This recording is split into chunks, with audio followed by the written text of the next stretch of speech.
Olá, espectadores. Eu sou a Ana Clara, aluna do terceirão do Colégio Intergênios. E graças à Feira das Profissões, um evento do colégio, eu tô aqui para a gente conversar um pouco sobre odontologia, que foi a área que eu escolhi. E a gente está aqui com o profissional, o Dr. Bassano. Olá pessoal, tudo bom? Então, eu sou professor da odontologia há 12 anos e eu sou formado já há 27 anos, já fui coordenador de curso da odontologia também de mais de uma faculdade por 8 anos. Hoje eu sou docente da faculdade em Anguera, das disciplinas de dentística e estética. E sou também, trabalho também na coordenação de saúde bucal do município, sou diretor do centro de especialidades do município também. Então a gente está aqui à disposição para tirar todas as dúvidas, para a gente ajudar nessa decisão de se faz ou não faz odontologia. É isso. E, assim, a minha primeira pergunta, não é nenhuma pergunta assim, mas é uma dúvida. A expectativa e a realidade assim, da faculdade, foi o que o senhor esperou? Gostou? Como é? Então, eu sou de uma família de dentistas, né? Minha mãe é dentista, minha instituição é dentista, então a escolha do curso para mim foi bastante simples, né? Eu já conhecia bastante antes. E eu vou falar de expectativa e realidade hoje baseada na realidade que eu vejo hoje dos nossos alunos, aí serve como dica também, né? Porque a gente vê muitos profissionais formados que estão muito bem no mercado de trabalho e tem outros que estão reclamando da profissão. Aí o que eu digo em relação à expectativa e realidade, quem faz muito isso é a própria pessoa. Ela que é de fato a titular da sua carreira, titular do seu sucesso. Então assim, começa desde a escolha do curso, que não é uma escolha fácil, a gente tem na idade, principalmente que vocês estão, é muito difícil escolher que área eu sigo, enfim, mas depois de tomada a decisão, ter a noção que fazer faculdade é uma escolha e é uma escolha que precisa ser bem aproveitada. A maioria dos cursos hoje eles variam de 3 a 5 anos, da odontologia são 5 anos, é um curso de bacharelado e passa muito rápido. Então, assim, a busca pelo conhecimento, o envolvimento com as atividades, isso faz toda a diferença depois como profissional no mercado de trabalho. E lógico, no mercado de trabalho, além de estar bem qualificado tecnicamente, a gente precisa ter um pouco de noção de gestão, noção de marketing, como trabalhar a nossa imagem, como trabalhar a capacidade que eu tenho para que sim, que eu tenha um bom resultado na minha carreira. E, dito isso, qual seria o primeiro passo assim, quando termina a faculdade? Então, eu já digo que a carreira, eu acabei de falar e vou repetir novamente, eu acho sempre importante falar isso com meus alunos. A carreira da gente começa não quando a gente finaliza a faculdade, e sim no primeiro dia que a gente entra na faculdade.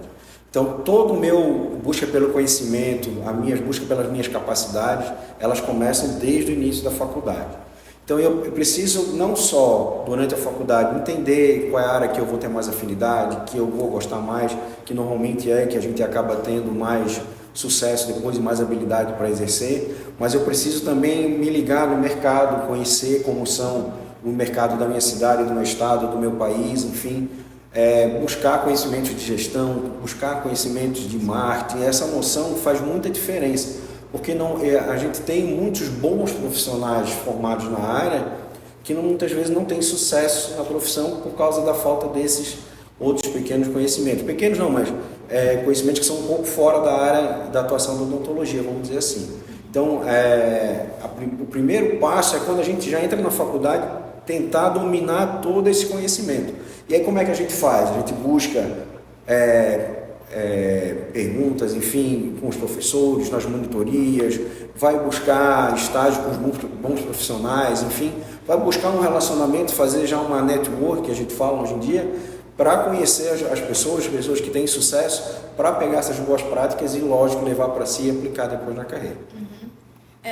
O senhor falou muito, primeiro passo, a gente já começa assim, e vê tudo, a gente começa a gostar de várias coisas na faculdade, vários assuntos assim específicos. Sim. Só que na odontologia tem a especialização, né? Aí como fica, tipo, qual especialização a gente prioriza? Porque eu sei que tem a especialização que a gente gosta, mas só que também tem que ver muito o mercado de trabalho. Aí certo. como fica? Isso é importante sempre pesar.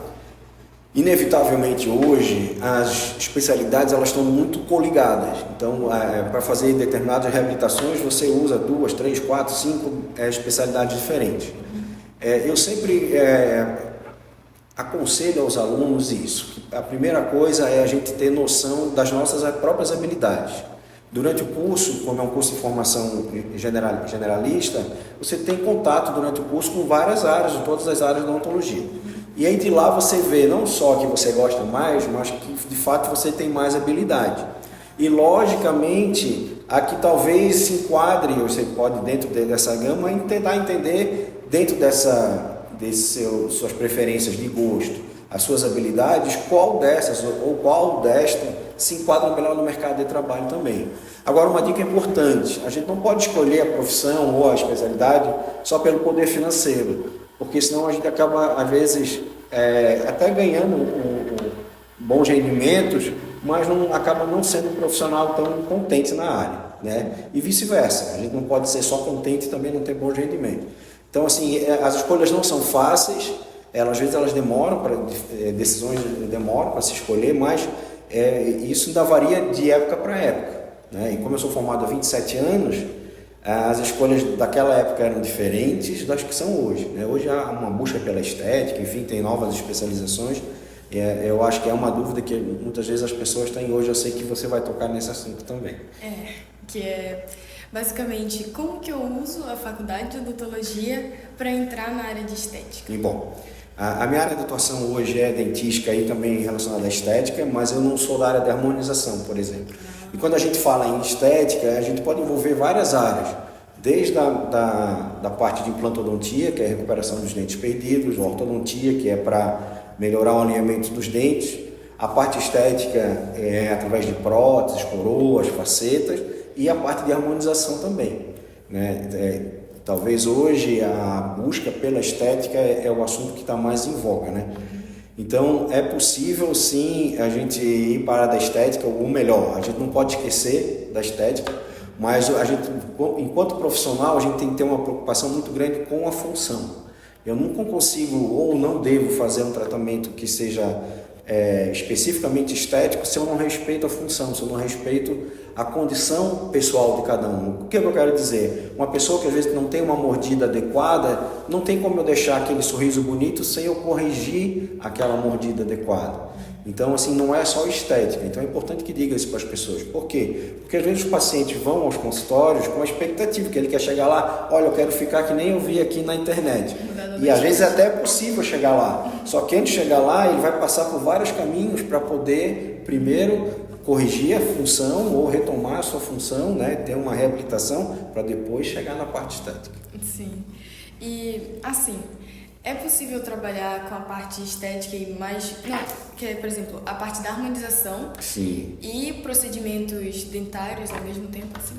Elas acabam não sendo completamente desligadas uma da outra, mas muitas vezes a área de atuação pode ser um pouco diferente. Ou seja, quando a gente lida com a parte estética odontológica, de dentes especificamente, a gente tem uma atuação mais intraoral, mais dentro da boca, mais relacionada à parte dentária mesmo.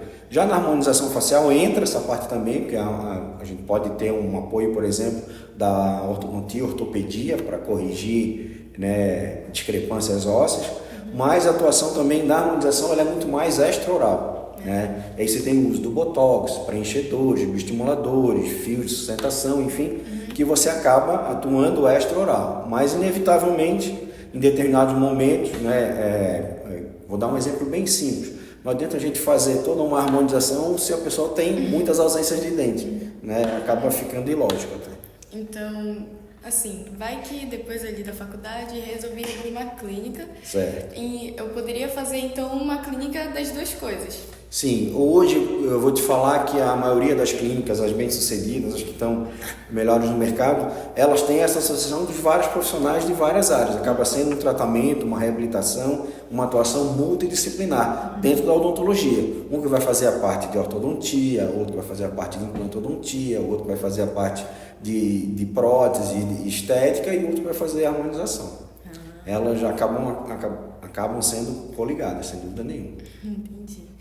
E a minha última pergunta Por que a odontologia? Por que o senhor escolheu a odontologia? Então, como eu falei inicialmente, né, eu sou de uma família de dentistas, a minha escolha foi bastante fácil porque eu conhecia a profissão.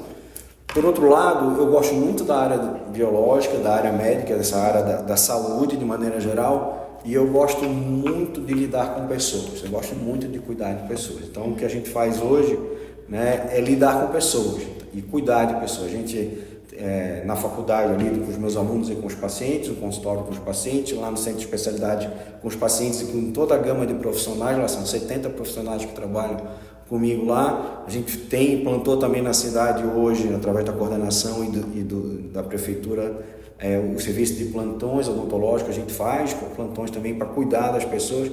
Então, assim, eu que gosto de cuidar das pessoas, gosto da área da saúde, eu estou numa área, né, bastante feliz para mim. Eu sou profissional há 27 anos e meio e nunca me descontentei com a odontologia. Que bonito, hein? Obrigada pela disponibilidade, e você realmente abriu minha mente.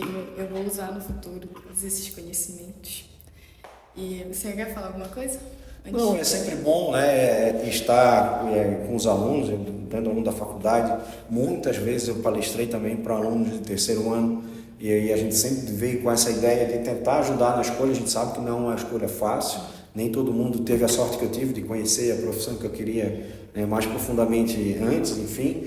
Mas é isso, eu acho que no período que vocês estão, do terceiro ano, é um período muito importante para, de fato, pensar, refletir, buscar com as pessoas que são das determinadas áreas que você tem dúvida, e às vezes uma conversa com um, com outro, pode abrir a cabeça mesmo e aí definir exatamente a decisão correta a ser tomada.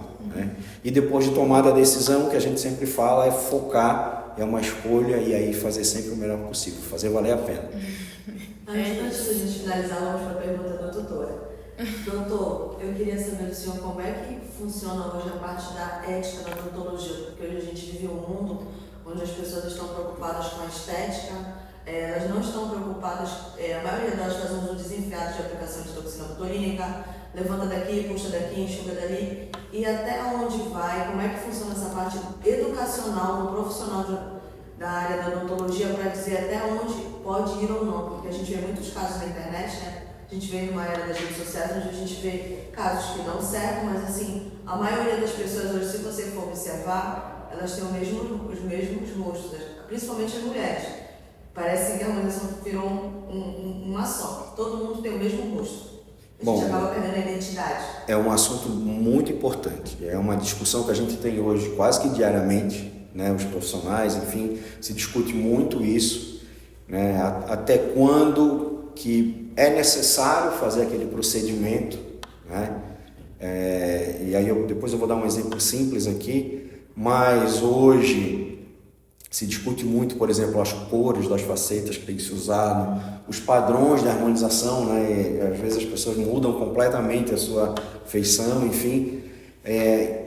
Como é uma coisa ainda bastante nova, ainda é uma coisa bastante discutida ainda, né? Eu acho que algumas coisas são meio moda, outras são expectativas que a sociedade impõe nas pessoas de terem que ser dentro de um padrão, né? E a internet, eu acho que ela acaba contribuindo negativamente para isso, eu vejo como negativo, mas é uma discussão, né? Eu vou dar um exemplo. Nós tivemos na faculdade, lá os alunos levaram um paciente e eles queriam fazer um procedimento de clareamento e um procedimento de faceta estética, né? Que é o que mais se busca hoje. E aí a primeira pergunta que eu fiz para o paciente: você tem um espaço entre os dentes, isso lhe incomoda? Ele falou: não. Você tem expectativa em mudar? Não. A cor dos seus dentes lhe incomoda? Não, eu sou feliz como está. Então, para que necessidade de propor esse tratamento? Né? Aí as alunas falaram: professor, mas aí a gente trouxe ele para ser nosso paciente, mas que procedimento vocês vão fazer se o paciente não tem expectativa dessa mudança? Eu acho que vai isso muito ao encontro do que você falou, das pessoas hoje terem um padrão de fazerem os dentes muito brancos, né? E aí a gente se discute isso. Será que nós, como profissionais, não temos a a função de explicar melhor para o paciente que, olha, essa cor não é bacana, ou essa forma não é bacana, enfim, eu acho que está faltando um pouco isso, talvez um pouco mais de discussão e um pouco mais de orientação aos pacientes. E outra coisa muito importante, né, é a qualificação dos profissionais. Então, hoje muita gente faz cursos rápidos e começa a aplicar os procedimentos e aí muitas vezes dá insucesso. Então, para você de fato poder fazer determinados procedimentos, precisa ou ter uma especialização ou uma habilitação de fato de qualidade para que você tenha sucesso, para que não cause nenhuma alteração negativa no paciente, né? Nenhuma alteração, enfim, que seja irreversível. Isso é muito importante. E eu acho que falta um pouquinho isso também na nossa área hoje. As pessoas terem consciência que um curso de final de semana, um curso de uma semana, um curso de 10 dias, ele não nos dá toda a habilidade para determinados procedimentos. Isso é muito importante, né? Então, a qualificação hoje ela é de fato talvez o mais importante para que a gente de fato faça a coisa correta e a coisa dentro da ética, né? Porque se eu não tenho essa ética, eu vou buscar a parte financeira. O paciente vai dizer, eu quero o dente assim, eu quero a minha forma do rosto assim, mas será que aquilo é legal para o paciente? Será que aquilo é o correto? Será que, falando de saúde, é o correto? Algumas vezes sim, outras vezes não. E aí, muitas vezes o profissional está em busca do seu sucesso financeiro e acaba não aplicando a ética como deveria. É isso. Foi isso, gente. E eu espero que gostem desse podcast recheado de informações.